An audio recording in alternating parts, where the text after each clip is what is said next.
Bem-vindo ao PQU Podcast, o podcast para psiquiatras em formação. O nosso objetivo continua o mesmo: divulgar dados, informações e comentários que possam de alguma maneira contribuir na sua formação e auxiliar na sua prática clínica. Aqui é evidência com opinião. Eu sou Luiz Alberto Etten e é uma satisfação tê-lo como ouvinte. O episódio 32 do PQU Podcast suscitou muito interesse entre os ouvintes, e vários inclusive solicitaram que o tema fosse desenvolvido com mais detalhes. É muito legal ter esse retorno. Sinta-se à vontade para sugerir temas para novos episódios, tanto pelo site quanto pelo nosso grupo no Facebook. Faremos o possível para atender às solicitações. Quando, por que e como utilizar a polifarmacoterapia em psiquiatria? 3 perguntas em uma, cuja resposta em teoria é mais simples do que pode parecer, mas de difícil implementação na prática. Antes de continuar, eu gostaria de lembrar que o PQU Podcast é uma iniciativa independente, realizada com recursos próprios, sem patrocínio de qualquer espécie, com o objetivo de divulgar informações que acreditamos úteis para o psiquiatra em formação. Como já é de praxe, o Vinícius está aqui comigo na bancada e vai participar deste episódio. Vamos em frente. Quando utilizar a polifarmacoterapia, o uso simultâneo de vários psicofármacos, em psiquiatria? Simples, nos casos difíceis. Lógico que essa dificuldade é relativa. Pode-se pensar que um colega menos experiente encontrará dificuldade no manejo de um caso que, para um psiquiatra mais vivido, não seja tão complicado. Permita-me, porém, lhe dizer algo que aprendi ao longo dos vários anos de prática clínica. Se você é bem formado e está com dificuldade, é muito provável que o seu professor também se depare com dificuldade. Ele provavelmente terá mais recursos para lidar com o caso: paciência, experiência com casos semelhantes, um maior conhecimento para formular diagnósticos diferenciais, mas o caso também será desafiador para ele. Além dos casos mais difíceis, também a polipsicofarmacoterapia é a regra em alguns transtornos psiquiátricos, como o transtorno bipolar, a esquizofrenia, o episódio depressivo com sintomas psicóticos e os casos de comorbidade de transtornos psiquiátricos. Por que utilizar polifarmacoterapia em psiquiatria? Também não há muito segredo aqui, em busca de melhora completa, da remissão sustentada e da recuperação sintomática e funcional do paciente. Agora, o X da questão: como fazer a polifarmacoterapia em nossa especialidade? E essa resposta eu vou desenvolver em 2 partes, uma geral e a outra mais específica. As regras gerais, comuns a todos os casos em que se pretende associar um novo psicofármaco ao que já está em uso, são mesmo bem básicas. A primeira: antes de acrescentar um novo medicamento ao esquema terapêutico de determinado paciente, verifique se há prova empírica de que a associação é efetiva a ponto de validar o seu uso, que sempre implica em algum risco para o paciente. Segunda: tratar síndromes, transtornos mentais diagnosticados e não apenas sintomas. Terceira: iniciar um novo medicamento apenas depois que já se obteve o efeito máximo ou o melhor balanço risco-benefício dos medicamentos já em uso. Modificar a composição ou a dose e posologia dos medicamentos do esquema terapêutico aos poucos, passo a passo, e sempre respeitando o tempo mínimo para que a mudança surta efeito. Isso parece óbvio, mas é sempre tentador fazer mais de um movimento de uma vez em busca de alívio mais rápido do sofrimento do paciente e da angústia de seus familiares. Um exemplo: se um paciente com episódio de depressão grave, com sintomas psicóticos, está tomando 3 medicamentos, A, B e C, sem sucesso. Por mais que a vontade seja de fazer uma mudança completa, ela deve ser feita passo a passo. Contenha o seu furor revolucionário. Por quê? Imagine se, ao mesmo tempo em que suspende o medicamento A, aumente a dose do C e acrescente um novo, o D, ao esquema terapêutico. Se o paciente melhora, menos mal. Mas e se ele piorar de alguma forma? Como saber o que causou a piora? Foi a retirada do medicamento A? Foi o aumento de dose do medicamento C? Foi o medicamento novo? Ou foi um pouco de tudo isso? Se essa pergunta, o que deu errado, é difícil de responder, eu vou lhe fazer uma fácil. Quem vai se dar mal? O paciente. Sempre ele. Luiz Alberto. E tem mais. Mesmo quando dá certo, quando o paciente melhora, esta situação que você descreveu é problemática. Depois da resposta e remissão, nesses casos, é quase regra que haverá tratamento de manutenção. E aí como saber quais das condutas realmente foram decisivas? Por isso, a única saída segura seria continuar a polifarmacoterapia na fase de manutenção, sem saber se isso seria realmente necessário. E pior, cientes de que essa decisão implicaria em problemas de adesão, efeitos colaterais. Bem lembrado, Vinícius.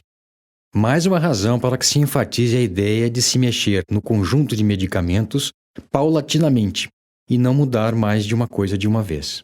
E, por último, Vinícius, a quinta regra é discutir o caso com um colega mais experiente antes de complicar o esquema terapêutico. Uma visão mais distanciada e neutra muitas vezes percebe detalhes que podem auxiliar na condução do caso. Você sabe, né, Vinícius, que desde há muito eu aprendi a respeitar um esquema medicamentoso complicado que está sendo usado por um paciente, por orientação de um colega que me precedeu no seu atendimento. Para mim, esse é um indício muito forte de que o caso é difícil e desafiador. Puxa, isso é importantíssimo, Luiz Alberto. Sem este cuidado, corremos o risco de perder informações valiosas adquiridas pelo colega que nos precedeu em suas tentativas terapêuticas. Exatamente. Por outro lado, o que dizer, Vinícius, de um paciente que conta pra gente que na primeira consulta o colega lhe receitara, sem maiores explicações e depois de 20 minutos de conversa, 5 medicamentos. Isso mesmo, 5. Logo na primeira consulta para um paciente virgem de tratamento. Se o número impressiona, espere para ver quais eram os medicamentos. 50 mg de quetiapina à noite, 50 mg de sertralina de manhã, 500 mg de valproato de sódio de manhã e à noite, clonazepam 0,25 mg à noite e quando ele julgasse necessário, isolpidem ao dormir. Estou lhe contando um caso verídico. Isso aconteceu há coisa de um mês. Aí fica difícil. O próprio paciente achou estranho e perguntou se o psiquiatra estava tentando tratar todos os transtornos psiquiátricos possíveis de uma vez só. Por essas e por outras, é que o modo como se deu a construção da polifarmacoterapia para o tratamento de um determinado paciente é um dos meus critérios para avaliar a sua qualidade e o seu sentido. A regra geral deve ser respeitada, fazê-lo passo a passo, pouco a pouco, em busca de melhora e remissão, depois de esgotado o efeito do primeiro medicamento, revendo tentativas que não proporcionaram o resultado desejado, e não de uma só vez, tentando cercar todas as possibilidades do quadro sem saber bem do que se trata. E quanto às situações específicas? Vamos ver o que pode ser aprendido com casos de um transtorno psiquiátrico muito conhecido, mas, a meu ver, menos comum do que querem nos fazer crer: o transtorno bipolar. O diagnóstico de transtorno bipolar é sinônimo de tratamento medicamentoso. Não é por outra razão que a indústria farmacêutica investiu pesado na divulgação da ideia de que oscilações de humor seriam indicativos do transtorno, quando na verdade não o são, para expandir os limites do diagnóstico e vender mais medicamentos. Mas aí eu começo devagar, Vinícius. O tratamento medicamentoso do transtorno bipolar quase sempre envolve a associação de 2 medicamentos: um estabilizador de humor com um antidepressivo, um estabilizador de humor com um antipsicótico, ou um estabilizador de humor com outro estabilizador de humor, no mínimo. A monoterapia raramente é uma alternativa, e ela é insuficiente na maioria dos casos. Com isso, eu não quero dizer, Vinícius, e eu espero que fique bem claro, que o tratamento de um paciente com transtorno bipolar seja exclusivamente medicamentoso. Na verdade, para dar conta dos desdobramentos interpessoais, profissionais e mesmo sociais do transtorno, a sua abordagem envolve necessariamente orientação terapêutica, psicoterapia individual, familiar e, se possível, e se houver esse recurso, em grupo, e às vezes terapia ocupacional e acompanhamento terapêutico. Em síntese, então, a polipsicofarmacoterapia é a regra no transtorno bipolar.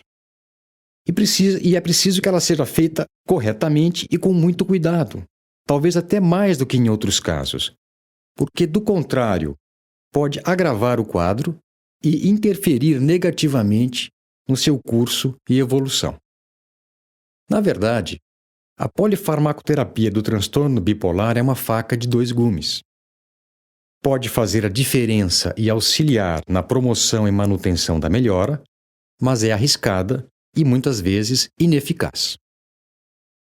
No transtorno bipolar, existe somente uma maneira de se estar bem: a eutimia, e outras 4 de estar descompensado: a mania, a hipomania, a depressão e o estado misto. Eis aí talvez a principal razão da polifarmacoterapia. Acompanhe a evolução de um paciente com transtorno bipolar cujo início se deu com um episódio de mania, fato que facilitou o diagnóstico. O tratamento foi feito com lítio e deu resultado, mas, alguns meses depois, mesmo na vigência da litioterapia, ele fez um episódio de depressão. O ajuste da litemia para um nível mais alto não surtiu resultado e um antidepressivo foi associado ao esquema. Ao invés de simplesmente sair do estado depressivo, o quadro adquiriu as características de um estado misto. O antidepressivo foi suspenso e substituído por um antipsicótico atípico, que proporcionou alívio da angústia perturbadora, da irritabilidade e da instabilidade do humor, mas levou o paciente de volta para a depressão. Nesse ponto, o paciente já estava tomando lítio, o antipsicótico atípico, um indutor do sono e um ansiolítico para os momentos de mais tensão. Foi a esse esquema que se acrescentou a lamotrigina, cuja dose precisava ser ajustada gradualmente ao longo de semanas, e sendo assim não proporcionou o efeito mínimo que neutralizasse a desesperança que tomou conta do paciente, a ponto de ele tentar o suicídio. Felizmente para ele, mal sucedido. Apesar de reconhecer o quanto é comum nos enredarmos em situações clínicas semelhantes, afirmo que não é assim que se deve fazer a polifarmacoterapia, sempre correndo atrás do prejuízo. Um conceito crucial na abordagem terapêutica do paciente com transtorno bipolar é o foco no longo prazo. Nesse sentido, os estabilizadores de humor são os que têm maiores evidências de eficácia comprovada na prevenção de novas fases do transtorno. O ideal na montagem do tratamento medicamentoso do transtorno bipolar é o emprego agressivo de estabilizadores de humor, buscando seu efeito máximo como pilar de sustentação do esquema terapêutico, valer-se comumente de antipsicóticos e ser muito cuidadoso com antidepressivos. No episódio 32 do PQU Podcast, eu comentei que os efeitos colaterais mais frequentes e mais intensos são o maior problema da polifarmacoterapia. Nos casos de transtorno bipolar, os mais comuns são o ganho de peso, principalmente quando se associam medicamentos que sabidamente contribuem para isso, a sedação, alterações cognitivas e reações extrapiramidais. Luiz Alberto, e a questão das interações medicamentosas? Puxa, bem lembrado, Vinícius. O risco de interações deve estar sempre em mente, sempre presente em mente. Apenas para citar um exemplo, eu lembro que a carbamazepina, um estabilizador de humor, pelo fenômeno de autoindução enzimática no fígado, diminui os seus próprios níveis plasmáticos e também os de medicamentos que vinham sendo utilizados no tratamento desse paciente em até 50%. Para contornar o problema do risco de interações medicamentosas, inevitáveis na polifarmacoterapia, utilizo o aplicativo Hipócrates. Já se foi o tempo de consultar livros ou tabelas sobre o assunto. Não que essa prática não seja válida, mas esses materiais logo se tornam desatualizados. Você também usa o Hipócrates, Vinícius? Sim, dos aplicativos que eu já usei, esse me parece realmente o melhor. E na preparação desse episódio, um fato curioso, Vinícius, eu me deparei com um artigo quentinho, recém-saído do forno, muito interessante, que explora uma nova ideia por trás da necessidade de polifarmacoterapia nos casos de transtorno bipolar. Os autores são pesquisadores australianos liderados pelo professor Ken Wilder, da Deakin University de Geelong, e duas brasileiras fazem parte desse grupo: Bruna Panizuti, do Laboratório de Psiquiatria Molecular do Hospital das Clínicas de Porto Alegre, e Chiara Bortolassi, do Programa de Pós-Graduação em Ciências da Saúde da Universidade de Londrina. O objetivo do trabalho foi analisar os efeitos da combinação de lítio, valproato de sódio, quetiapina e lamotrigina e as interações entre esses medicamentos em marcadores de inflamação, na função mitocondrial, na bioenergética celular e no estresse oxidativo de cultura de células equivalentes a neurônios e de células da glia. Os resultados sugeriram que a combinação dos medicamentos estudados teria um efeito anti-inflamatório a nível neuronal e glial muito mais amplo que o visto com a monoterapia. Especificamente, Vinícius, diminuindo a liberação de citocina pró-inflamatória no sistema nervoso central e periférico, substância que tem sido implicada em morte celular por apoptose, destruição da barreira hematoencefálica, dano neuronal e prejuízo mitocondrial. Será que o melhor resultado observado com a combinação de medicamentos em casos de transtorno bipolar teria a ver com um efeito anti-inflamatório em nada relacionado com os mecanismos de ação primário de cada um deles? Ainda não dá para saber. Não dá para saber, mas que é emocionante poder testemunhar avanços da ciência que fazem jus à complexidade do nosso objeto de trabalho, em oposição a hipóteses simplistas ainda veiculadas por aí, isso é. Luiz Alberto, além dos casos de transtorno bipolar, você vai falar também de outros transtornos em que é comum a polifarmacoterapia em psiquiatria? Eu preparei também algo sobre o que tem ocorrido no tratamento de casos de esquizofrenia, Vinícius. Cada vez mais se associam antipsicóticos na busca de resposta mais completa. Um estudo, a meu ver, merece ser comentado aqui, principalmente por seu ineditismo. Shinfuku e colaboradores, em artigo publicado em 2012, descreveram a evolução do tratamento medicamentoso de 300 pacientes com esquizofrenia, 100 deles virgens de tratamento, a partir da primeira avaliação. Logo de cara já quero contar que, em 2 anos de seguimento, 79% deles, em algum momento, receberam mais de uma medicação, e que ao final desse período de 2 anos, 70% deles estavam em polifarmacoterapia. Vários outros dados muito interessantes foram levantados pelos autores sobre como se deu a construção da polifarmacoterapia. Vamos a eles. Os antipsicóticos mais usados pelos 48 psiquiatras que fizeram o acompanhamento desses pacientes foram a risperidona, a olanzapina, o aripiprazol, a quetiapina e o haloperidol, sendo que, em 41% da amostra, eles foram empregados em dose inferior à mínima recomendada, em subdose. Em 57,8%, as doses utilizadas foram as recomendadas e em 1,2% se utilizou doses elevadas. Esses dados chamam a atenção. Sugerem claramente abuso ou, no mínimo, uma precipitação no uso da polifarmacoterapia. E também essa questão de que 41% da amostra foi medicada com subdose, o que nos faz pensar que, se tivesse utilizado a dose convencional, não seria necessário o acréscimo de outros medicamentos. Além disso, mais da metade dos pacientes recebeu uma medicação concomitante ao antipsicótico, quer fosse um anticolinérgico, ansiolíticos, hipnóticos ou estabilizadores de humor, já na primeira consulta, ou seja, sem que fosse sequer avaliada a resposta inicial ao medicamento primário. Antidepressivos foram associados ao esquema inicial em média 3 semanas após o início do segmento.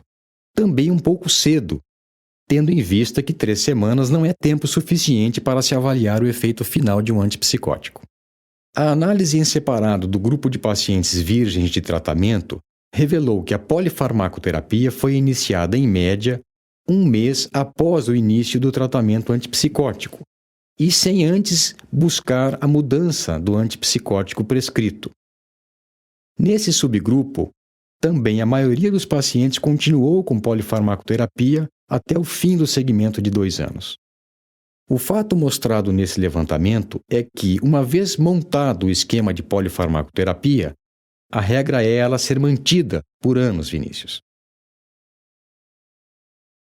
Na minha experiência, desde que respeitadas as regras básicas da construção de um esquema farmacológico complexo, ele pode fazer a diferença entre a resposta parcial e praticamente completa em casos de esquizofrenia, de transtorno bipolar, de toque e de comorbidades.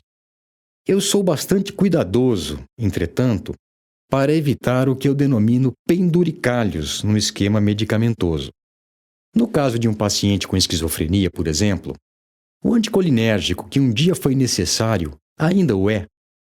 E o benzodiazepínico não dá pelo menos para diminuir a dose? Aquele antidepressivo que vem desde muito tempo por conta da dúvida entre depressão pós-esquizofrênica e sintomas negativos, ainda faz sentido? Os 2 antipsicóticos são mesmo necessários na fase de manutenção tardia? E com essas perguntas, que eu espero o remeta a algum caso que esteja acompanhando em polifarmacoterapia e o faça pensar sobre o assunto, eu encerro esse episódio do PQU Podcast.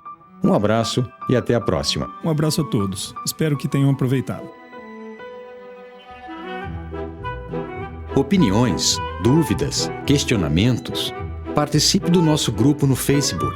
Lá há espaço para discussões conosco e com outros ouvintes. Assine o feed do podcast. Se você está no iTunes ou em qualquer plataforma de podcasts, basta clicar em assinar e receberá automaticamente nossos novos episódios em seu aplicativo. Visite nosso site www.pqpodcast.com.br. Lá você terá acesso a todos os episódios que já foram ao ar, com as referências citadas em cada um deles, organizados por data, por autor e por sessão. O PQU Podcast agradece a sua atenção.